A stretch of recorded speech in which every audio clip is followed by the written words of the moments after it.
Well, I've always had somewhat of an inquisitive mind. You can see my library, and I always like to understand why things worked and why things are the way they are.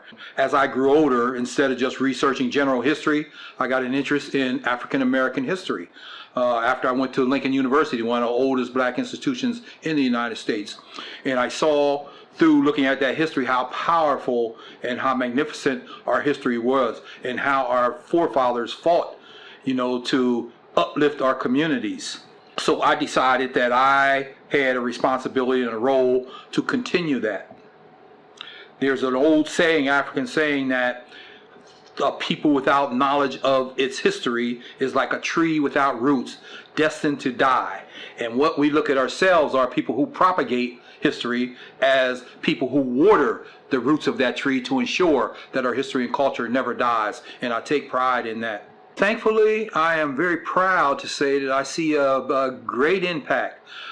Since I've started doing this maybe 6-7 years ago intensely, I've seen other people in the community now pick up the baton and start to do research on their families and on other aspects of the community. We have young groups in town call to action groups, Black Lives Matter, who look to us to guide them in their efforts and look to us to help them understand, how our history, how we got to where we are at this point in time.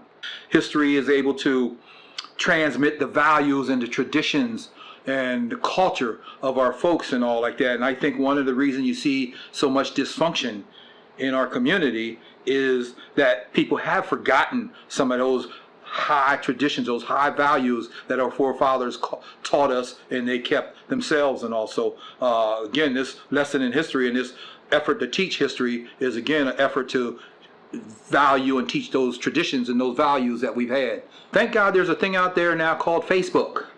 To me, used right, Facebook is such a valuable tool. It's almost like a free platform for you to propagate your message and to get your message out to the people. You don't have to pay for advertising or anything like that. So when I post information on the internet or on Facebook, I start getting calls where people, they want more about their families, or they want copies of the photos and all, and it's just overwhelming. I still maintain a full-time job, so it really gets to be overwhelming, and trying to do this research, trying to satisfy people with photographs and restoring photographs and maintaining that job. So it's a fantastic response in the community.